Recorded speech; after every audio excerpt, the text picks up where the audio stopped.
Bismillahirrahmanirrahim. Assalamualaikum warahmatullahi wabarakatuh.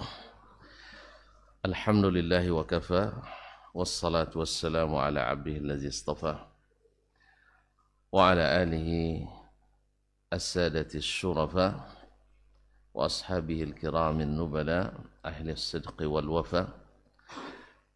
Wa tabi'ina lahum bi ihsanin ila al-yawmil jaza'il awfa. أما بعد فأوصي نفسي وإياكم أيها المسلمون وأيتها المسلمات بتقوى الله حق التقوى ومراقبته في السر والنجوى فإنه قد فاز من اتقى وأن أجسادنا على النار لا تقوى فتمسكوا من الإسلام بالأروة الوثقى وتزودوا فإن خير الزاد التقوى يا أيها الذين آمنوا اتقوا الله حق تقاته ولا تموتن إلا وأنتم مسلمون.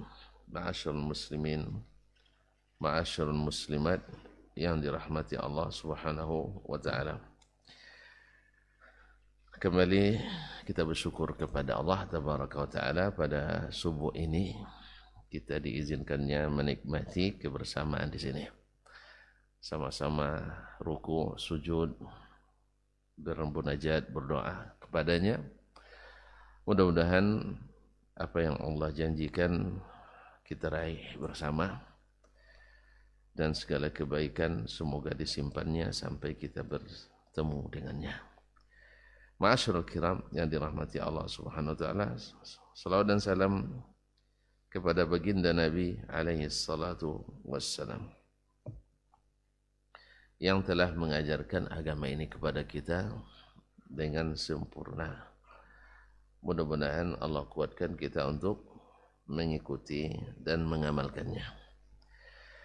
Kaum muslimin, kaum muslimat yang dirahmati Allah Subhanahu wa taala.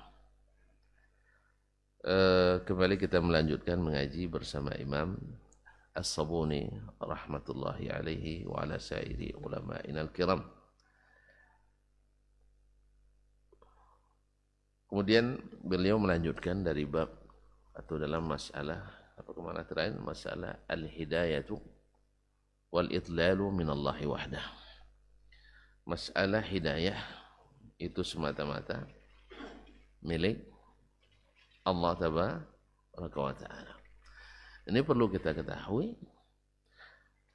satu, supaya keyakinan kita tidak salah, sebab tidak sedikit orang karena keyakinan yang keliru dalam masalah ini sehingga mereka berkeyakinan bila ayahnya Nabi, anaknya seperti Nabi pula. Bila suaminya Rasul, dia seperti Rasul pula. Bila ayahnya nasabnya tinggi, tentu anak tetap kalau nasab tetap ya. Bila saya nasab dengan Nabi, otomatis juga mengikut Nabi Shallallahu Alaihi Wasallam. Makanya ini penting kita ketahui karena tidak sedikit asal kiai anaknya jadi Gus. Yang kiai langsung Gus dulu. Nah, asal kiai jadi Gus. Ya kalau dari keturunan Nabi SAW otomatis jadi Habib atau Habaib jamaknya. Sehingga keyakinan orang kepada seorang Habib, seorang Gus, atau kalau kita dia anak Buya apa namanya sini? Tidak ada yang tuh kita tidak terlalu, kita di sini tidak terlalu banyak kultus gitu. Nah, tapi tempat-tempat lain banyak kultus. Maka Nabi Allah Syekh membahas masalah ini sebab kalau tidak diketahui oleh kita, bisa-bisa kita salah dalam berkeyakinan. Sehingga kadang-kadang berapa banyak orang menolak kebenaran dengan alasan ini adalah dari keluarga keturunan Nabi Sallallahu Alaihi Wasallam. Seperti orang-orang Syiah yang mengklaim bahwa mereka adalah pemilik otoritas tertinggi riwayat Ahlul Bait. Ahlul Bait Rasulullah Sallallahu Alaihi Wasallam, sehingga mereka untuk itu memaksakan diri atau mungkin sengaja memalsukan banyak riwayat atas nama keluarga Nabi alaihi salatu wassalam. Kita katakan keluarga Nabi iya harus dihormati, betul, tapi harus seluruh diikuti? Tidak, karena ketaatan mutlak itu hanya kepada Nabi alaihi salatu wassalam. Toh di zaman Nabi sendiri banyak keluarga Nabi atau ada di antara keluarga Nabi bahkan yang paling dekat dengan Nabi tidak mengikuti Nabi alaihi salatu wassalam. Ada pamannya Abu. Jadi asal sudah pakai Abu belum tentu. Karena ada Abu-Abu, ada Abu yang jelas. Nah itu, jadi ada Abu. Tidak semua asal pakai Abu ini bagus, tidak. Ya karena pendekar Khawarij ISIS namanya Abu Bakar al-Baghdadi kan, Abu juga. Jadi tidak bisa asal Abu langsung. Asal Abu langsung ada tungku, tidak. Langsung masak, tidak. Ada Abu Lahab, paman Nabi SAW. Ada Abu Talib. Untuk contoh yang memusuhi dengan keras ada Abu Lahab. Untuk contoh yang membantu dan lembut tetapi tidak mengikuti ada Abu Talib. Jelas ya? Jadi tidak semua asal bernasab ke Nabi SAW otomatis mengikut Nabi SAW. Tetap patokan kita sampai di mana dia mengikut Nabi SAW. Ma'asyul kiram. Maka pembahasan ini sangat penting. Sangat penting. Yang kedua, kita sebagai manusia biasa tentu memiliki banyak kekurangan. Kekurangan. Kita sudah berusaha sekuat tenaga dan melakukan berbagai upaya untuk membawa hidayah ke dalam rumah kita. Misalnya kita sudah memilihkan untuk anak kita istri atau suami yang kita lihat dari tampilan luarnya berdasarkan rekomendasi ustadz atau murabbinya adalah orang-orang yang istiqamah dalam beragama, bagus akhlaknya. Setelah dijalani ternyata yang dulu diharapkan sebagai pangeran impian ternyata menjadi jadi itu. Demikian juga dulu kita berharap dapat bidadari ternyata dan sebagainya. Atau baik orang tuanya, ayah dan ibunya baik, anak kita didik, alhamdulillah kita kasih makan yang halal, terus kita sekolahkan sekolah agama, dari awal kita didik mengaji, diajak ke masjid.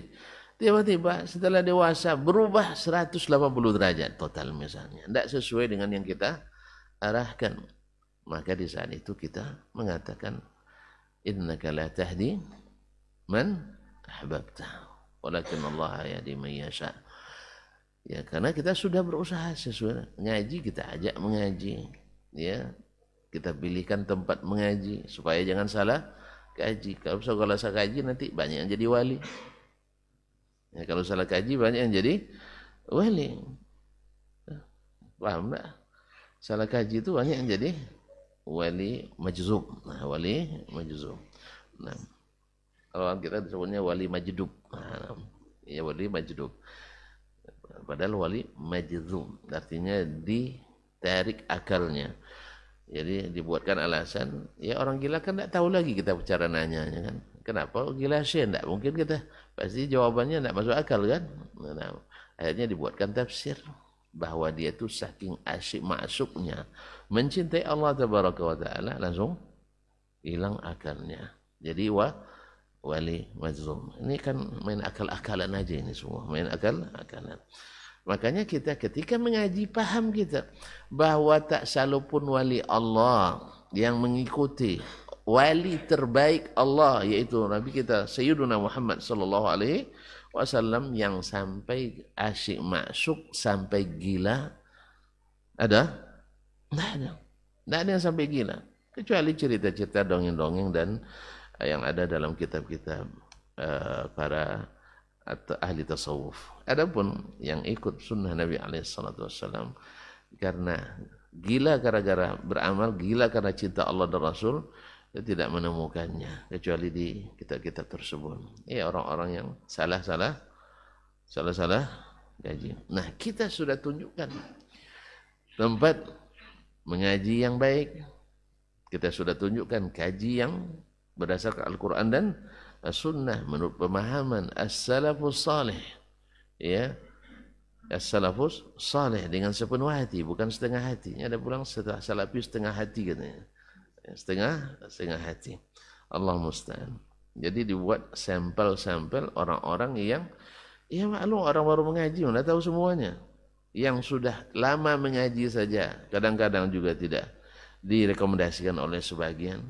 Karena tidak ada kita ini kadang-kadang kalau sudah mentang-mentang dah ngaji, tidak boleh ada yang salah sama sekali karena kayak malaikat aja kita. Ya, tidak boleh salah sama sekali. Ya, kan? Ya enggak? Atau tidak boleh berbeda dengan kita sama sekali. Ini itu yang diterimanya tiba-tiba sudah jadi penghukum pula. Jadi dewan juri. Ngaji sebulan sudah jadi membuat penilaian terhadap orang-orang yang kadang-kadang lebih berilmu, nasallallahu alaihi wasallam. Itu yang kedua. Jadi kita tidak boleh terlalu hanyut dalam kesedihan. Karena kita sudah berupaya dan melakukan usaha tadi. Itulah sebabnya maka ini perlu kita pelajari. Ma'asyarul kiram dirahmati Allah. Kita sampai pada ayat yang disebawakan oleh Al-Imam As-Sabuni rahimahullah. وَلَقَدْ زَرَعْنَا لِجَهَنَّمَ كَثِيرًا مِنَ الْجِنِّ وَالْإِنسِ dalam surah Al-A'raf ayat 149 ya. Atau 179. Baik. Sesungguhnya kami telah persiapkan untuk neraka Jahannam itu katsiran minal insi wal jin. Banyak sekali dari golongan manusia dan jin. Berarti untuk penunggu neraka diambil dari jin dan manusia. Subhanallah. Allah ciptakan neraka dan Allah ciptakan ahlinya. Allah ciptakan surga, Allah ciptakan ahlinya. Semoga kita tidak dimasukkan ke dalam ahli neraka. Nasallallahu as-salamata wal afiyah. Subhanallah, subhanahu khalaqal khalqa bila hajatin ilaihim. Allah yang maha suci menciptakan para makhluk tanpa sedikit pun hajatnya kepada makhluk itu. Tidak ada kebutuhannya. Faja'alahum fariqaini. Lalu Allah jadikan mereka dua golongan. Fariqan lid-na'im. Fadlan. Segolongan untuk menikmati surga. Sebagai karunia dari Allah. Wa fariqan lil-jahimi adlan. Dan segolongan Allah ciptakan pula untuk menjadi penghuni neraka karena keadilannya. Kita sudah bahas kemarin, kalau dihukumnya kita karena dosa itu adil. Kalau dimaafkannya karena dia memberikan karunia. Boleh mengkritisi Allah? Boleh mengkritik Allah? Silakan aja. Ya, antum nak kritik silakan, tapi antum apa alatnya untuk melakukannya? La yus'alu amma yaf'al wa hum yus'alun. Allah tidak ditanya kenapa dia berbuat, yang ditanya adalah kita. Nah, ya, kalau dia hukum karena bersalah, kemarin kan lama masalah ini, masih ingat? Siapa penyebabnya kemarin? Mana? Nah, Syekh. Nah, kalau dia hukum karena bersalah namanya adil. Kalau ditinggalkannya atau tidak dihukumnya sebagian karena dia berikan karunia, kata beliau tidak adil katanya, harus dihukum semua. Tidak, sebenarnya tidak. Kan kita sudah paham semua kan, tidak perlu diulang kan? Nah, bahwasanya kalau Allah hukum orang yang bersalah itu keadilan. Lalu tidak dihukumnya sebagian itu karena kebaikan. Betul kan? Jangan kita marah pula, saya sama-sama bersalah, kenapa dia dihukum, saya dihukum. Itu urusan saya, kata Allah. Itu urusan saya, urusan kamu. Saya sudah tunjukkan jalan, kenapa kau ini kan. Dia ini memang bersalah, tapi setiap buat salah itu menyesal. Kau selama bersalah tidak pernah Tidak pernah menyesal, tidak pernah rasa bersalah. Makanya kaum muslimin mohon maaf, datang riwayat dalam At-Tabarani dari Nabi SAW, Allah tak ampuni ahli bid'ah. Dah mulai lagi. Allah tidak mengampuni sahibu bid'ah. Apa sebab? Apa sebab? Dia tidak menyesal melakukan kesalahan. Macam mana dia nak menyesal? Dia menganggap ibadah. Dia menganggap keyakinan. Akidah. Mungkin menyesal, orang merasa benar. Mungkin menyesal. Enggak. Makanya si fulan, Masya Allah, di dunia dulu tenggelam dengan kemaksiatan. Tak ada karaoke di Pekanbaru ke dia masuk. Misalnya. Tidak ada, apa lagi? Tempat-tempat yang tidak baik itu apa? Hah? Taman hiburan sama aja. Diskotik. Apa bedanya sih? Ada bedanya misalnya. Tak ada, pokoknya tidak ada kemaksiatan kita lakukan. Ini zahir yang kita lihat kan. Padahal dia setiap melakukan itu menderita luar biasa ketakutannya pada Allah Subhanahu wa taala. Sedangkan si fulan ya segala amalan-amalan macam-macam sampai meliuk-liuk tubuhnya saking asiknya berzikir kan? Iya kan? Misalnya, ya dia di masjid terus. Misalnya atau di surau terus. Tapi ternyata ini Allah ampuni. Karena ada rahasia antara dia dengan Allah yang tidak kita ketahui. Ini Allah siksa. Apa sebab? Tidak menyesali perbuatannya. Tidak merasakan itu berdosa. Makanya itu sebabnya. Orang yang melakukan maksiat tanpa merasa itu maksiat, itu berbahaya. Itu berbahaya. Makanya ahli bid'ah itu berbuat maksiat tapi tidak merasakan maksiat. Gimana tidak maksiat, ikhwan? Ahli maksiat tak memecah umat. Ahli bid'ah memecah umat. Coba kita antum selalu berbantah masalah agama dengan ahli bid'ah atau dengan ahli maksiat? Dengan ahli bid'ah. Membahas masalah-masalah agama, masalah akidah, masalah ibadah, masalah muamalah, selalu permasalahannya berhadapan dengan orang ahli bid'ah. Kadang kita pula yang dibilangnya ahli. Kita pula yang dibilang ahli bid'ah. Atau itu ahli sunnah abal. Apa sebab? Dia murni memperjuangkan sunnah. Kalau kita ahli sunnah asli. Sebab apa? Kita campur aduk antara sunnah dengan bid'ah sana. Dan lupa gaji tentu.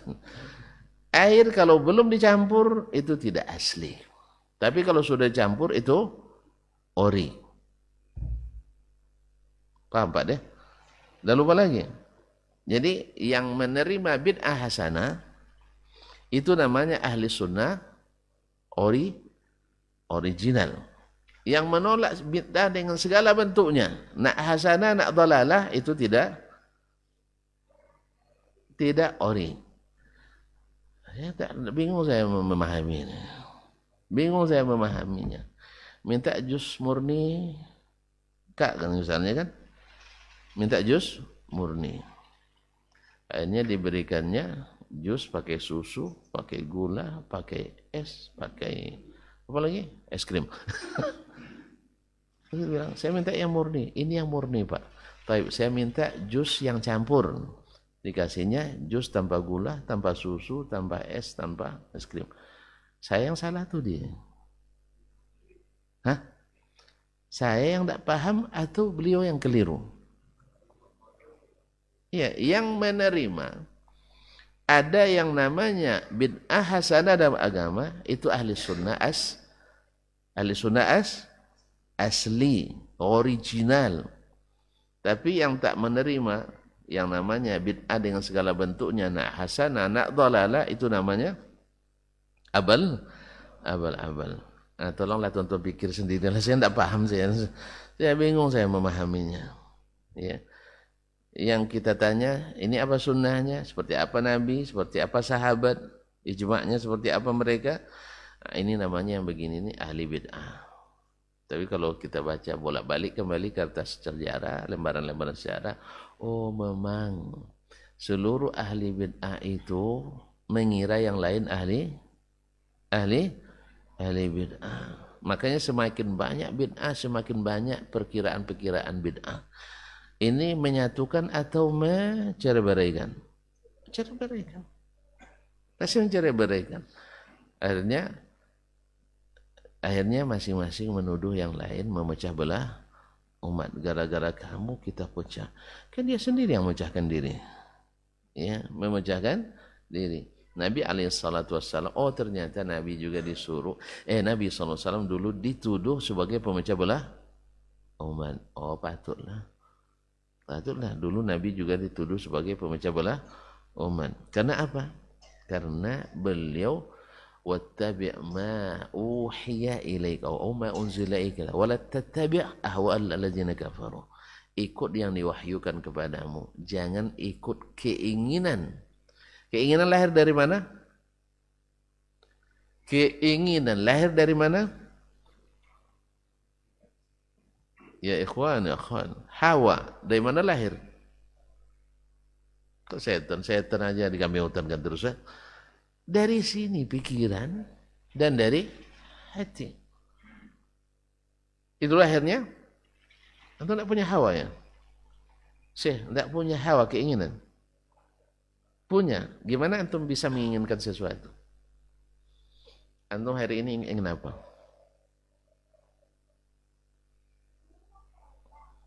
Tidak ada keinginan. Ada keinginan. Bingung dia bilang ingin apa gitu. Semua kita punya keinginan, sah? Dari mana datang keinginan? Dari pikiran dan perasaan. Dari pikiran dan perasaan. Saya pikir dengan masuk jurusan hadis, misalnya, saya akan menjadi ulama hadis. Itulah keinginan saya. Sah? Atau saya bisa mengamalkan agama berdasarkan hadis. Itu keinginan, pikiran saya. Nah, apakah pikirannya sesuai dengan kenyataan, sesuai dengan yang diinginkan Allah? Itu namanya hawa yang tunduk pada wahyu. Tapi bila keinginan itu tak sesuai dengan apa? Tidak sesuai dengan yang diperintahkan, itu namanya hawa yang tidak taat pada wahyu. Jadi segala hal yang tak sesuai dengan wahyu, tapi diinginkan oleh pikiran, diinginkan oleh perasaan, tidak sesuai dengan wahyu yang diturunkan, itu namanya ahlil hawa, pengikut hawa. Segala yang mengikuti yang diturunkan wahyu dalam Al-Quran atau dalam sunnah Nabi, itu namanya lawan ahli hawa. Ahli apa? Ahli sunnah. Ya Allah ya Rabbi, tuan-tuan, macam mana nih? Ulang kembali. Nabi SAW dilarang mengikuti hawa, disuruh mengikuti wahyu. Jelas? Nabi sendiri disuruh mengikuti wahyu, bukan mengikuti hawa. Baik hawa dia sendiri ataupun hawa orang-orang lain yang menginginkan beliau tidak menyampaikan apa yang Allah turunkan. Nah, hari ini kita bisa lihat orang mengikuti pikiran dan perasaan dalam beragama akan menepis apapun yang datang dari Allah dan Rasul. Dengan cara apa? Segala sesuatu yang dari Allah dan Rasul mesti sesuai pikiran dan perasaannya. Sudah lama kita ngaji ini, bahwasanya kalau sesuai pikirannya Al-Quran dan hadis diterima, tak sesuai dengan pikirannya Al-Quran dan hadis ditolak. Hurufnya tidak mungkin. Kalau orang menolak alif lam mim saja ditolak, kafir dia. Apa yang ditolak? Apa yang ditolak? Apa yang ditolak? Isinya. Tahu tak? Subhanallah. Ulang kaji di awal balik. Ar-Rahmanu 'alal 'arsy istawa. Mungkin orang menolak ayat ini? Kalau dia tolak? Kafir. Satu huruf Al-Quran antum tolak, keluar dari Islam. Apalagi menolak satu ayat. Makanya semuanya beriman dengan ayat ini. Semuanya. Seluruh golongan dalam Islam beriman dengan ayat ini. Bahwa itu ayat Al-Quran. Bahwa Ar-Rahman al-Arsy istawa benar dari Al-Quran. Cuma maknanya, akan itu lagi. Maknanya, apa makna istawa? Orang yang bahasa Arab. Berada di atas. Oh, kalau berada di atas, saya tidak paham kecuali seperti gelas ini, botolnya di atas meja. Atau mikrofon ini di atas meja, atau buku ini di atas meja. Oleh sebab itu tidak sesuai dengan kepikiran saya. Rasa-rasanya itu tidak mungkin, sah? Rasanya itu tidak. Kenapa saya bilang rasa? Kenapa saya bilang rasa? Karena lahir dari perasaan, pikiran dan perasaan. Ada bukti yang membuktikan bahwa pikiran perasaan itu benar? Hah? Bahwa di atas aras itu seperti di atas botol-botol di atas meja ini? Ada buktinya? Tidak ada. Bagaimana cara buktinya? Kalau untuk membuat penelitian yang valid, membuktikan benar tidaknya. Lupa lagi kaji awal. Dari awal saya bilang, mengetahui yang sesuatu dengan benar melalui salah satu dari tiga. Melalui sesuatu dari tiga metode, tiga cara. Satu, nengok langsung. Nah, botol ini nampak di atas meja. Sah? Nengok langsung tak? Coba tarik meja ni Pak. Coba tarik meja ni. Jatuh botol, berarti botol butuh tempat. Sah? Betul? Baik. Allah, ada yang langsung ke arah nengok? Serius nih. Tuan-tuan karena belum sampai pada putus makrifat. Kalau sampai putus makrifat, sampai ke aras. Tidak tahu tuan-tuan, itu lambat ngaji. Wali-wali itu sampai dia di samping Allah, dia di aras. Ini lucu, ada lucunya. Ketika ngaji tauhid, mereka tak percaya Allah di atas aras. Tetapi ketika ngaji tasawuf, lupa ngaji tauhid. Bahwa wali-walinya sampai di sekeliling aras, di sekeliling Allah Ta'ala. Tidak sampai kaji ya. Nah, tidak usah lah. Nanti pusing. Jadi wali majus pula antum nanti. Jadi banyak lucunya kaum muslimin. Sebagaimana lucunya sebagian kaum muslimin hari ini, dia tidak boleh katanya menunjukkan Allah, tidak boleh berarah. Tapi ketika dia nyebut nama Allah, Allah kan nunjuk dia ke atas. Harus kan gigit jari itu, salah tunjuk kan? Dah lupa dulu di kampung. Nunjuk kuburan keramat. Masih kan? Masih dibuat. Akhirnya sebenarnya dia Allah di mana? Enggak boleh ditanya. Tapi ketika dia nyebut Allah pasti ada ke atas. Kan ada yang menjawab, itu kan kiblat doa katanya. Kan enggak berdoa antum, itu kan tidak sedang berdoa. Ya kan? Berharap pada Allah katanya. Nunjuk ke atas. Enggak ada nunjuk Allah kemana-mana, enggak ada. Ya, semuanya menghadap ke atas. Ini yang kelucuan terjadi. Ketika dia ngaji tauhid, Allah tak boleh berjihad. Harus disucikan dari jihad yang 6. Tidak di atas, tidak di bawah, tidak di kiri, tidak di kanan, tidak muka, tidak di depan. Terus di mana? Tidak ada yang seperti itu, tidak ada. Tidak ada Pak. Sesuatu yang eksis mesti di atas atau di bawah, atau di kanan atau di kiri, depan atau belakang. Secara normal, antum pikirlah normal, pikiran normal, tuh normal, waras, ya, tidak ada barangnya, tidak ada barangnya itu. Apalagi Allah sendiri yang menentukannya dan Nabi Shallallahu Alaihi Wasallam. Kan dia katakan tadi.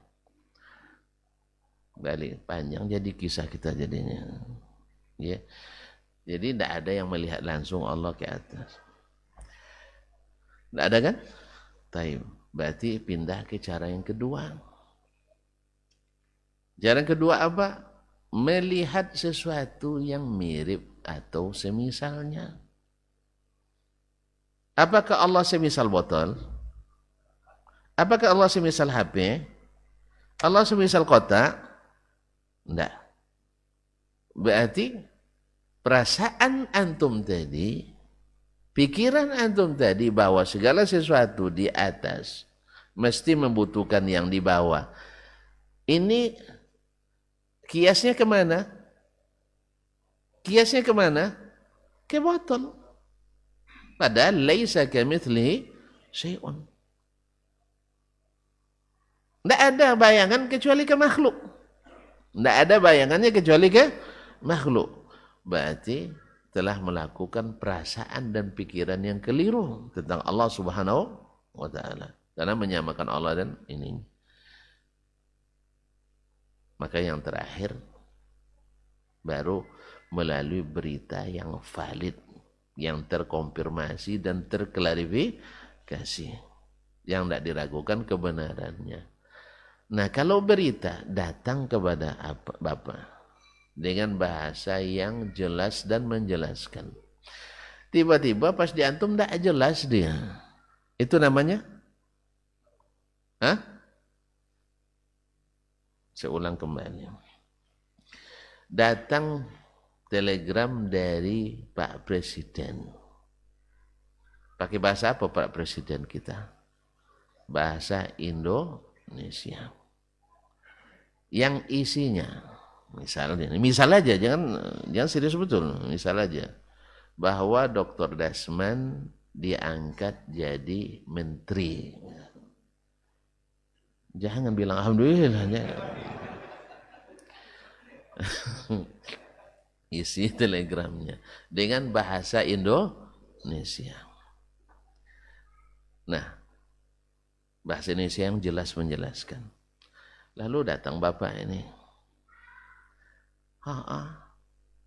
Ustaz Dasman yang berjubah-jubah ke sana kemari itu. Tidak mungkin jadi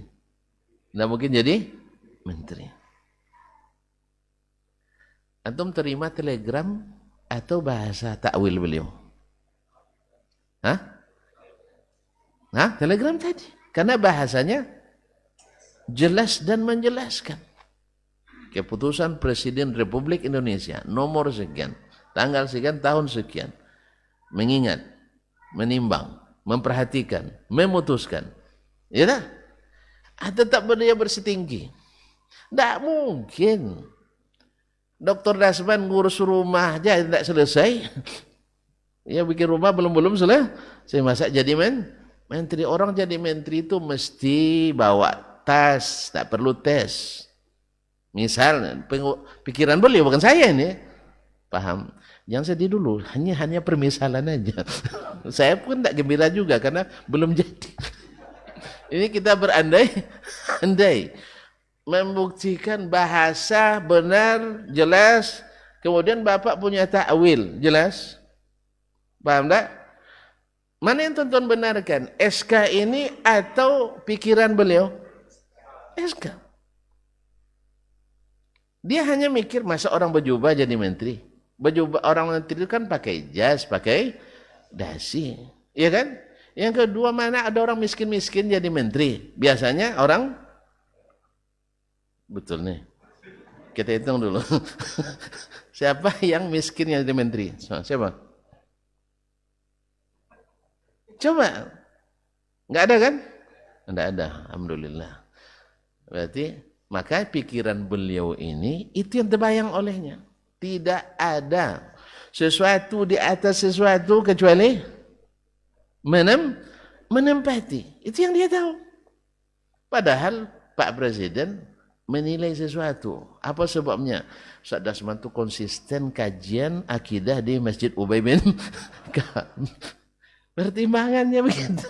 Jadi kaum muslimin. Kan ada mengingat dan menimbang. Nah, walaupun pagi ini ada cerai-ceraian di pondok tetap ngisi juga.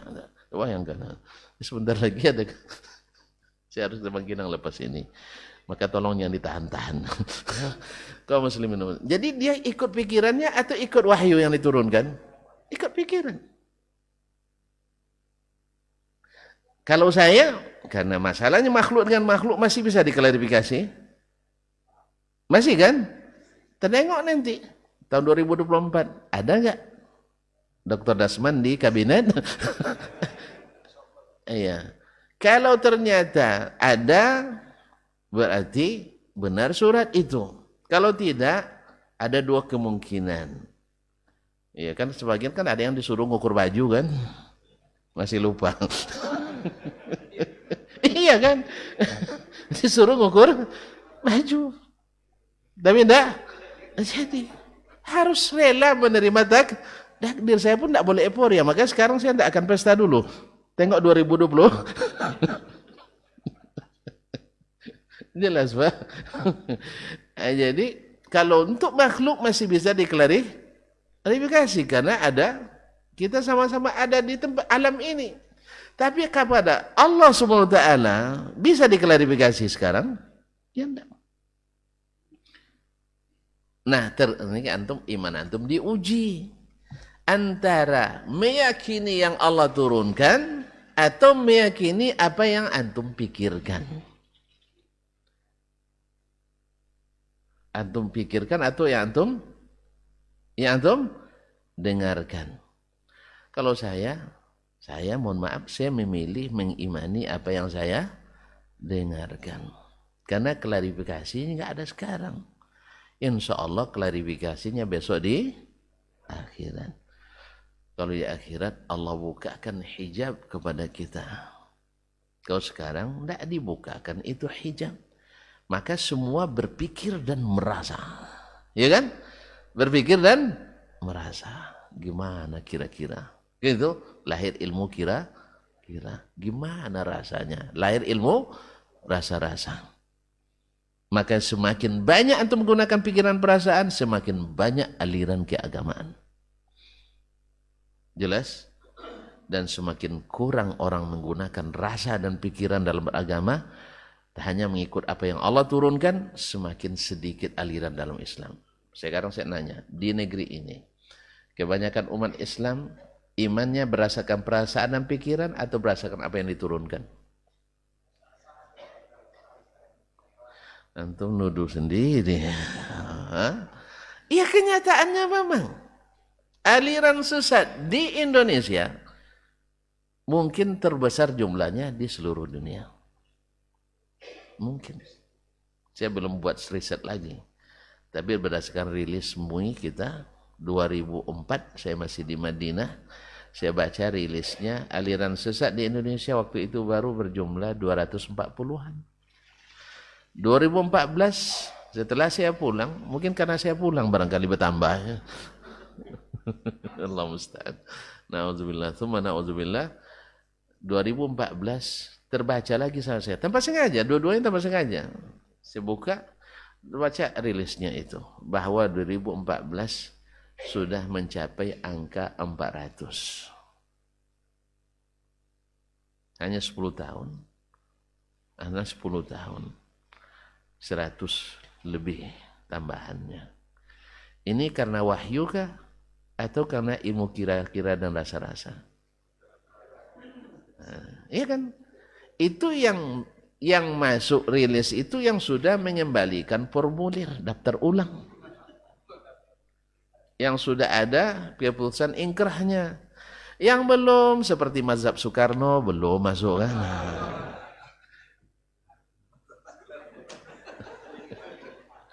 Iya. Dan ingat, tonton semua silahkan diteliti. Saya sudah sampaikan di kaum akademisi. Buat penelitian silahkan. Seluruh aliran sesat yang eksis itu pencetusnya orang-orang cerdas. Orang-orang cerdas, jenius. Makanya lihatlah, semakin cerdas pencetusnya semakin luas pengaruhnya. Karena apa? Karena kebanyakan kita beragama ikut perasaan dan pikiran. Makanya ketika menyusun kurikulum untuk kuliah, ketika memisahkan jurusan tafsir dan hadis. Saya tanya kepada kawan-kawan, ini kita nak ciptakan pemikir hadis atau ulama hadis? Kalau nak ciptakan pemikir hadis, ini kurikulumnya. Pemikiran tentang hadis, studi hadis dan sebagainya. Tapi kalau nak ciptakan ulama hadis, ini kurikulumnya. Saya minta Al-Quran 8 semester. Hadis 8 semester. SKS dari 140-an kita tambah jadi 200 SKS. Itu pun tak jaminan juga. Yang 144 aja Ustaz Dapon yang anak-anak dibuat. Apalagi 200. Berarti tentu di situ sudah kalah. Kami di Madinah untuk di hadis itu 200 SKS. Dan tidak banyak campuran pelajaran lain. Ya, hadis dan pelajaran pendukung lainnya. Kalau kita kan banyak campurannya. Mohon maaf, ada nanti Islam Asia Tenggaranya, ada Islam Nusantaranya, ada moderasi beragamanya, ada kurikulum merdekanya, ada ininya, ada ininya. Habis pula di situ 40% atau lebih. Sah? Nah, tinggallah hadis ya, kira Allah musta'an.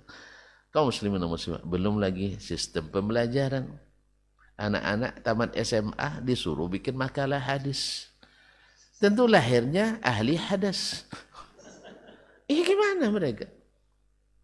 Ya, anak tamat SMA masuk jurusan studi agama-agama disuruh bikin makalah. Menurut saya enggak. Padahal kita saja yang tamat pesantren dan rata-rata mahasiswa asli pilihan, ya kan? Ya, saya tanya rata-rata ranking 1 di apa minimal 10 besar di pesantrennya yang masuk. Tetap diberikan ilmu.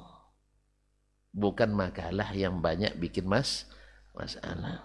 Saya dah coba, bukan saya tidak pakai tes. Saya buat, biasanya kan judul beda. Sehingga tidak terdeteksi copy paste. Pasti susah juga terdeteksinya. Waktu kadang untuk menelaah kan tidak cukup. Padahal dengan browsing di internet dah paham juga kita sebenarnya. Bahwa banyak diantaranya hanya copy paste. Ya. Yang baca makalah, yang buat aja, yang enggak. Hari itu baru dibagikan. Dosen aja bingung memahaminya, apalagi mahasiswa yang lain. Kan baru dibagikan waktu itu. Ibu ya? Masih ingat kan? Masih. Makanya saya katakan, kita kalau menulis itu tentu yang ahli. Kalau enggak nanti asal tulis. Nah, makanya enggak pas. Kecuali input kita orang-orang yang memang sudah studi hadis di SMP, SMA-nya. Pas kuliah masuk menulis hadis. Tapi kalau SMA, 2 jam belajar agama, dan belajar SMA kan rukun Islam, rukun iman. Kan itu, rukun Islam, rukun iman, dihafalkan rukun Islam ada 5. Kan itu, syahadat, terus salat, puasa, bukan rukun iman, sekian. Tanpa pendalaman masalah. Kemudian akidahnya apa? Sifat 2, wujud qidam baqa, mukhalafatuhu lil hadith qiyamuhu binafsihi. Itu pun hanya hafal angka-angka, belajar sirah Nabi SAW, namanya Muhammad, nama ayah Abdullah, nama datuknya Abdul Muttalib, ibunya Aminah binti Wahab, lahir 571, tahun gajah. Itu aja kan? Hafal angka-angka. Itulah pengetahuan agama. Habis itu kuliah di hadis, jurusan ilmu hadis. Belajar dari semester 1 bikin makalah. Maka saya bilang, jangankan S1, S2 saja. Disuruh bikin judul yang sama, isinya sama semuanya. Saya uji, mohon maaf. Ini sebenarnya enggak pas, tapi saya lakukan. Saya ingin mendeteksi. Apa yang saya katakan harus ada bukti. Ada bukti. Disuruh untuk membuat tulisan tentang sunnah di Indonesia, keluar di dalamnya sunnah di Malaysia. Dikiranya dosen tidak akan baca. Nah, itu masalahnya. Jadi kaum muslimin dan muslimat dirahmati Allah, makanya kita ilmu Tadi saya katakan rata-rata pakai kira-kira dan rasa. Sehingga banyak rasa dan banyak kira. Tentu kalau sudah masuk ke rasa dan kira, ya Pak ya, tentu tidak sama perkiraannya, tidak sama perasaannya. Akhirnya antum terpaksa memohon kepada saya. Kalau gitu Ustadz, beragama ini harus demokrasi kita. Apa makna demokrasi? Saya punya pilihan, antum punya pilihan. Semakin banyak partainya, semakin banyak pilihannya. Antum tak boleh menjelekkan pilihan saya pun harus menahan diri tak menjelekkan pilihan antum. Ini teorinya. Kenyataannya tetap saja. Ini partai nomor 1, ini partai yang lainnya. Ya, kan ini amanah, yang lain pengkhianat. Bahasa yang keluar kan begitu. Jangan ke sekarang untuk tingkat nasional, tingkat RT saja sekarang sudah saling menjelekkan. Ya kan pilihan RT pakai demokrasi juga sekarang kan. Itu sudah mulai kampanye black campaign-nya sudah ada. Nasallallahu. Balik sini. Oleh sebab itu maka Nabi dilarang mengikuti perasaan dan pikiran semata. Bukan tidak pakai perasaan, bukan. Yang salah paham enggak? Hilang rasa pula, bukan. Tapi perasaan dan pikiran yang dibimbing oleh wahyu yang diturunkan. Bila bertentangan rasa tadi, seperti yang saya bilang tadi, rasanya tidak mungkin Ustadz Dasman jadi presiden. Presiden apa menteri? Pak Menteri. Ada harus diklarifikasi, ada surat atau tidak, atau besok pas 2024 ketika tersusun kabinet baru, ada enggak Dasman di situ? Enggak sih. Ya, kan tuh berpikirkan apa? Mobil saya jelek, misalnya, enggak mungkin jadi menteri. Kan gitu? Pakai jubah kemana-mana, mana mungkin jadi menteri. Partai enggak ada, kan itu enggak mungkin jadi menteri. Dan sebagainya. Kemudian apalagi disandang, kabarnya dapat gelar pentolan kabarnya. Nah, kan enggak mungkin. Tapi tengok aja besok. Kalau seandainya betul enggak ada, berarti apa yang antum pikirkan benar. Nah, masalahnya sekarang, Allah benar enggak di aras? Buktikan besok. Kalau memang Allah tidak di aras, pikiran antum benar. Enggak, kalau betul Allah tidak di aras, berarti pikiran antum benar. Cuman waktu itu tak berguna lagi. Nah, itu yang masalahnya. Apa sebab? Waqad kadzabta. Kamu sudah mendustakan apa yang diturunkan. Nah, tergantung lagi Allah maafkan atau tidak keyakinan antum itu. Jadi lain yang diberitakan, lain yang kau yakini. Marah enggak? Hah? Wah, marah enggak? Saya informasikan misalnya tentang Syekh Abdul Aziz bin Baz rahimahullah. Saya katakan beliau orangnya begini-begini. Saya bertemu langsung. Walaupun tak berguru kepada beliau, saya tidak berguru kepada beliau. Tapi sudah pernah bertemu. Sudah pernah mencium jidatnya sekali gitu. Nah, lalu saya ceritakan. Dan berdasarkan dari guru-guru saya yang pernah jadi murid-muridnya. Semasa beliau di kampus. Lalu ceritakan beliau begini baiknya dan sebagainya. Jelas ya? Tiba-tiba ada orang yang tak pernah bertemu dengannya menjelek-jelekkannya. Nah, antum klarifikasi ke siapa? Ke orang yang bertemu dengannya. Orang yang langsung dengannya. Nah, ini kita juga kepada Nabi, kepada Allah Subhanahu wa taala. Siapa yang pernah bertemu langsung dengannya? Hah? Ya malaikat Jibril. Walaupun tidak melihat. Karena bertemu tidak mesti melihat. Nabi pernah ke atas bertemu Allah? Hah? Enggak. Enggak bertemu. Terus apa yang dia temui? Kan Allah yang turunkan langsung kepadanya. Ya, Allah yang menyampaikan langsung kepadanya. Berarti bertemu apa enggak? Orang buta bertemu dengan kita enggak? Bertemu, tapi melihat enggak? Enggak. Ya. Misalnya para murid-murid Ummul Mukminin Aisyah radhiyallahu anha bertemu enggak dengan Ummul Mukminin? Bertemu. Mereka melihatnya? Enggak. Min wara'i hijab. Dia Allah berbicara dari belakang hijab. Kapan hijab itu diangkat? Hah? Ya besok di akhirat. Besok di akhirat. Antum nak melihat? Berimanlah. Kalau tidak mau melihat, innahum yawma idzin ar-rabbihim lamahjubun. Orang-orang kafir itu di akhirat terhijab dari melihat Allah Subhanahu wa taala.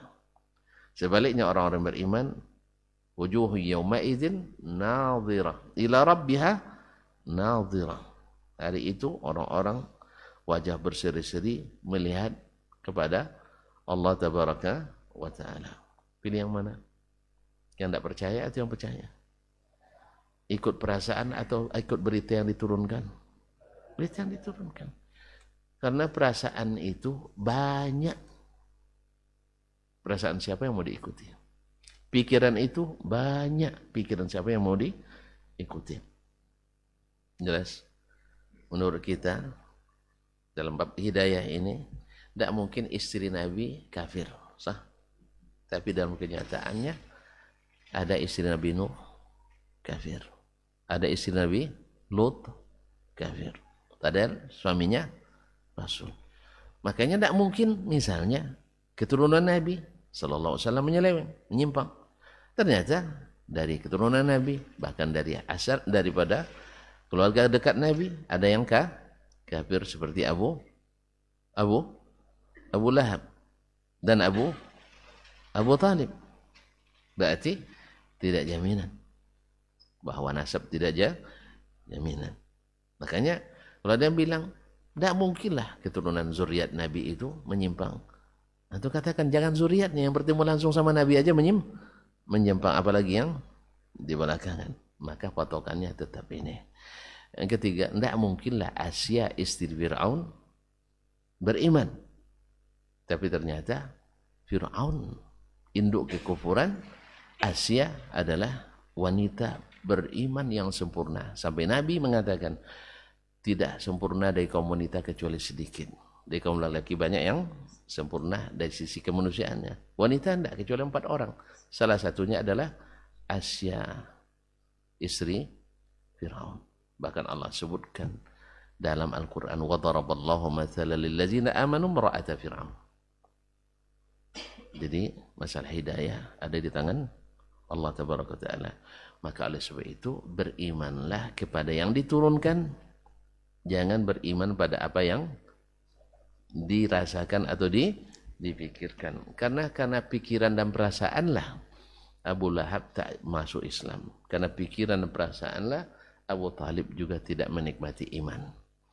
Tetapi karena mengikuti yang diturunkan, Abbas menikmati dan anak-anaknya. Jelas?